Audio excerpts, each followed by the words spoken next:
All right, gang. The attendance tonight was 18,287.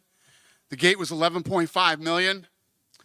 UFC now holds the number 1, 2, and 3 highest gate record of all time at the Kaseya Center.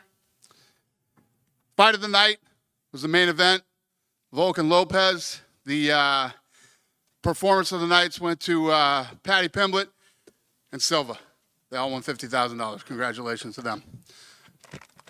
Taylor? Buddy?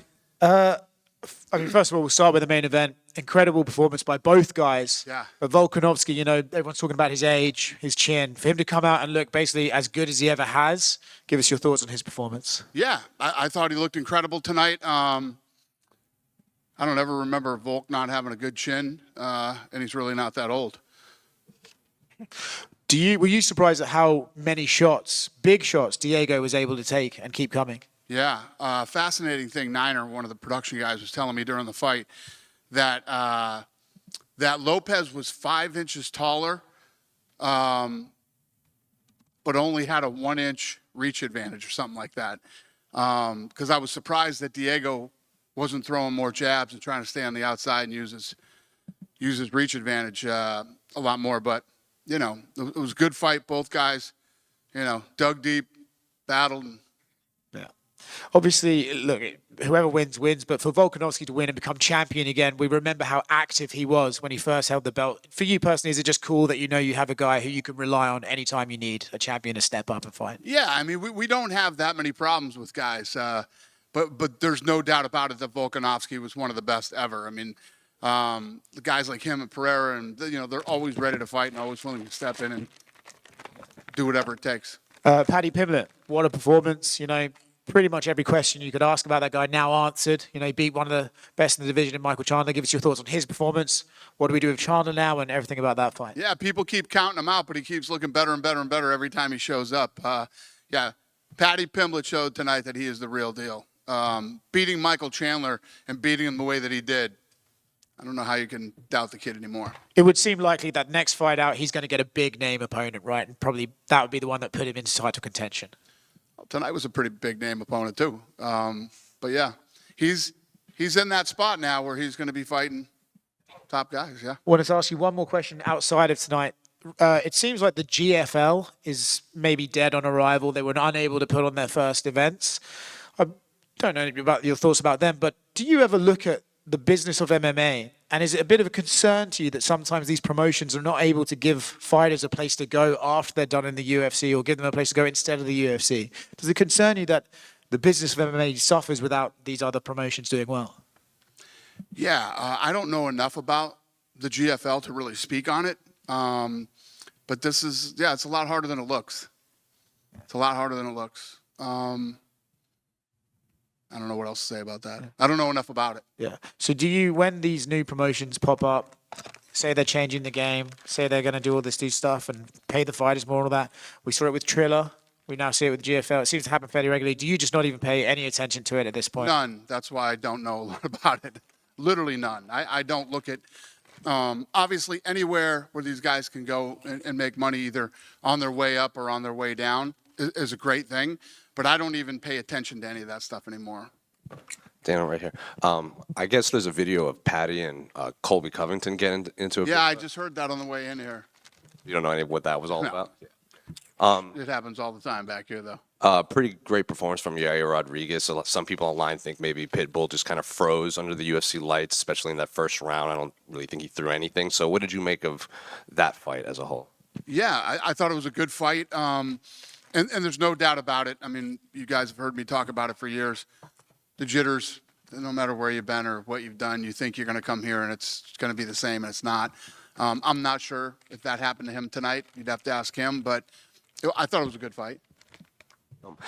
Pretty big star-making performance from John Silva. He even said that he thought he was carrying the promotion for this entire card throughout the week, had some of the biggest reactions. I'm curious what you made of his performance against Bryce Mitchell. Yeah, I expected a lot from that fight.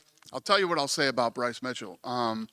You know what happened. And, he's a grown man. He stood his ground, came out and faced the media several times, came in here and fought. And, I'm sure a lot of moments he's had leading up to this fight, including tonight in the cage, he felt like his back was against the wall and he stood up like a man and he fought and did his thing.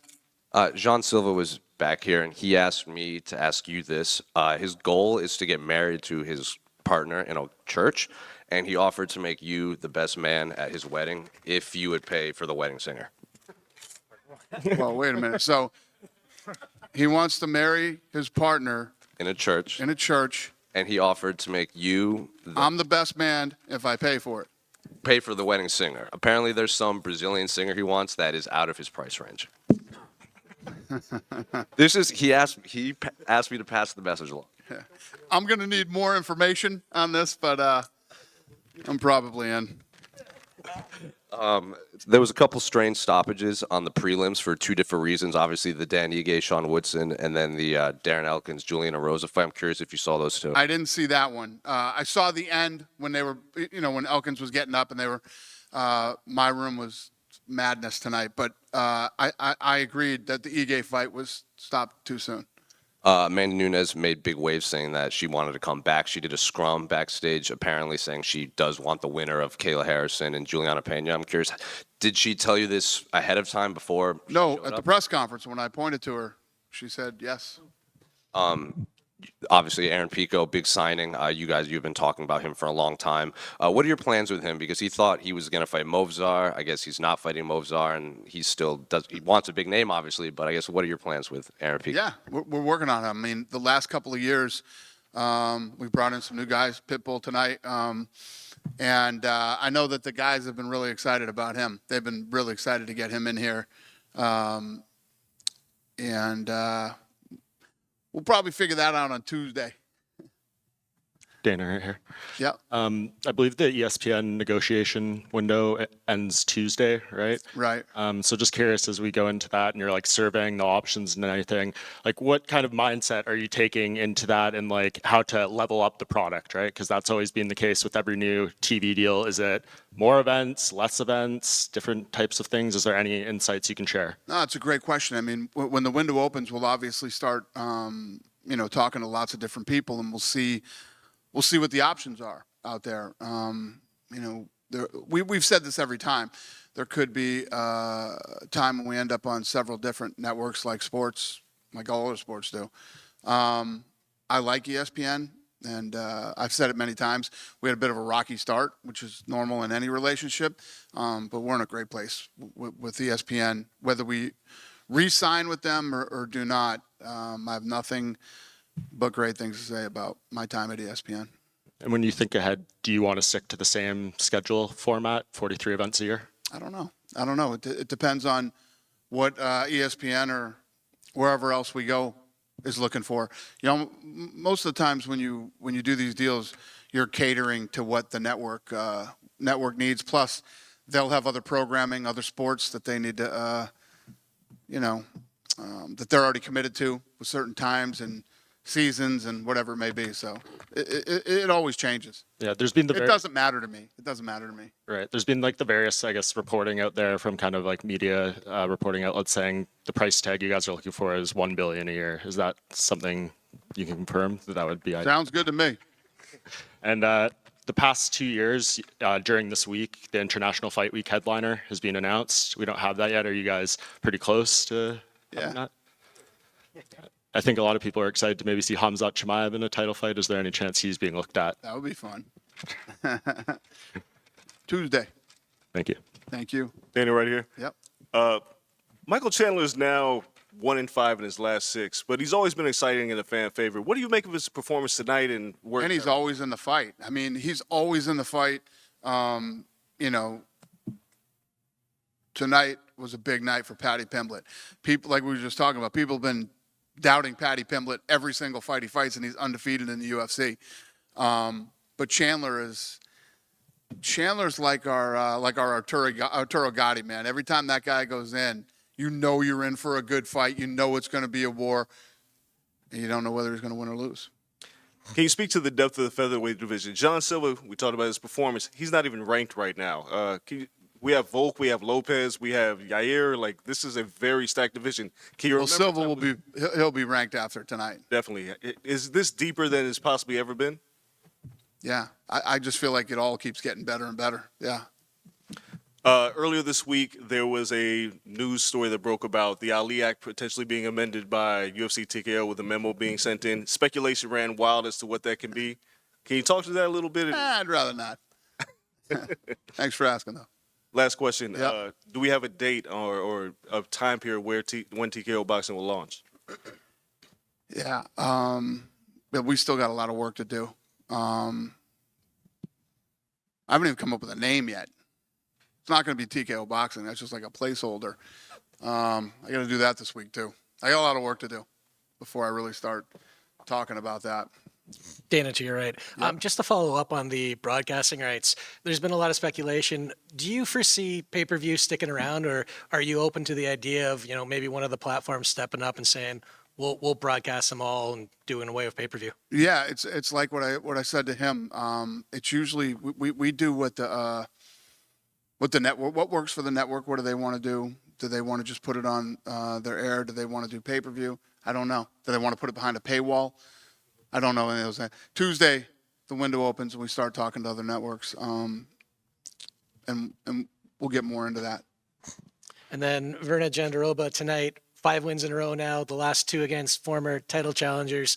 And of course, we don't know what's happening with Weili. Is there any update on that? Is the thinking that maybe Shevchenko, is Verna going to have to wait? She was concerned about the division being held up. Yeah, I don't disagree with you. I don't know right now though. I'm not even thinking about that. But yes, huge win for her tonight. Yeah. Thank you. Yep. Dana over here. The featherweight division's on fire right now. Obviously, has started by Jose Aldo. Conor McGregor's been here. Max Holloway. Now Volk just got his belt back. Who would you say is the featherweight GOAT? Shit, that's so tough. I don't know. The rankings are so good, you should probably have them do it.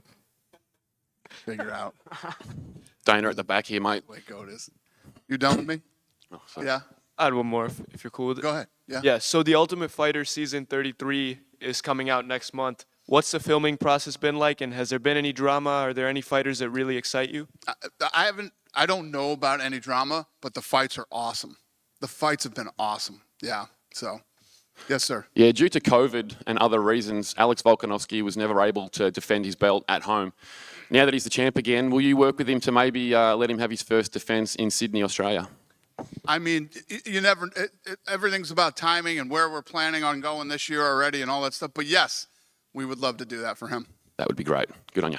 Thank you, sir. Dana, right here. Yep. You just mentioned the rankings and John Silva. Any update on when the new meta rankings will be out? We're working on it. No. Thank you. Yep. We just announced the deal. We don't have the rankings ready yet. Dana, Yeah. Ilia Topuria recently said that he was promised a title shot. Who did? Ilia Topuria Okay. at 155. Is that the case, or what's next for him at 155? We're working on it. We got a lot of shit to do. Yes, I mean obviously, he's one of the biggest stars in the company. If we had something in planned, we would have announced that already. And is there any update on potentially taking the UFC to Spain? Obviously, you mentioned he's the.